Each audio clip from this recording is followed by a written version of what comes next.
what he did. He was a man of great leadership and a pillar of strength. He always stood strong in his identity, and I'm certain that his personal relationship with the Lord gave depth to how well he exemplified each of these attributes. I love that my grandfather brought us all together here today, and right now, I can guarantee that he's sitting next to our Father in heaven with some milk and Oreos, chuckling with us as we begin to share some of the comical bits and pieces that made him him. I get excited reading through my Bible as I continue to find so many relational characteristics and applications that he really did exemplify. I believe that our grandfather got it. As I see how the new covenant symbolizes a personal relationship with our Father in heaven, he gives us freedom. He gives us the opportunity to live in freedom. And it shows us what it looks like to live for the love that everyone desires to believe in. Daddy Mac is what we call him.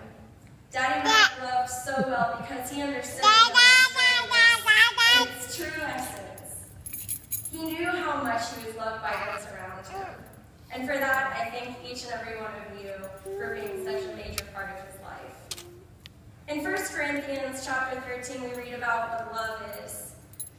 And many of us have heard this scripture, but a mentor once gave me a new way to read it. He told me that if we want to leave a foundational legacy, our best bet is to be able to honestly fill in the names, our names, and or our spouse's names into that scripture. He said if it still makes sense, then you're probably on the right track. This is extremely rare to find and very difficult to accomplish. He said, if it is true that Jesus is love, and if it is true that man is created in the image of God, called to be Christ-minded, the right person will be able to complete that paragraph. I believe my grandfather did a great job in doing just that. So I'd like to read those verses with regard to lifting up his name. Daily was patient, he was kind. He did not envy, he did not boast. He was not proud, he did not dishonor others. He was not self-seeking. He was not easily angered, he kept no records of wrongs. He did not delight in evil, but he did rejoice in the truth. He always hoped, he always persevered, he never failed these things. I believe our grandfather was the type of man to complete these sentences with honor and with a servant heart. Generally speaking, I see his personality most clearly in Galatians 5:22, where the Bible talks about the fruit of the Spirit being love, joy, peace, long-suffering, gentleness, goodness, and faith. When I read this scripture, I knew it was a great description of him, but I knew there was just something missing. So I turned to the online, simplified cowboy version, which I didn't even know existed until a couple days ago. That version hit the nail on the head when it states the same scripture but cowboyized.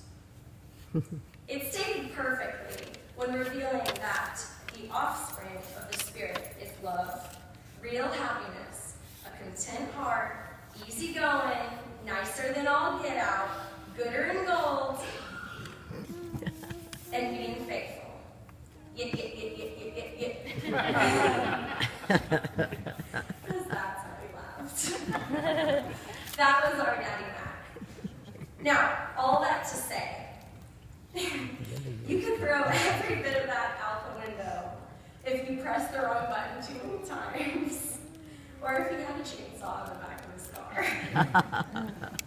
and if he had business to take care of. In that case, there weren't any guidelines to go by. The best advice to be given in that scenario would just be to run as fast as you could. Those were the moments that defined what we referred to as a Mac attack. I'm sure there are plenty of those stories to be told, but knowing that Daddy Mac is in heaven should give us complete peace and hope in God's mercy and the abundance of his amazing grace. With that being said, our family can't thank you all enough for being here to celebrate a great life.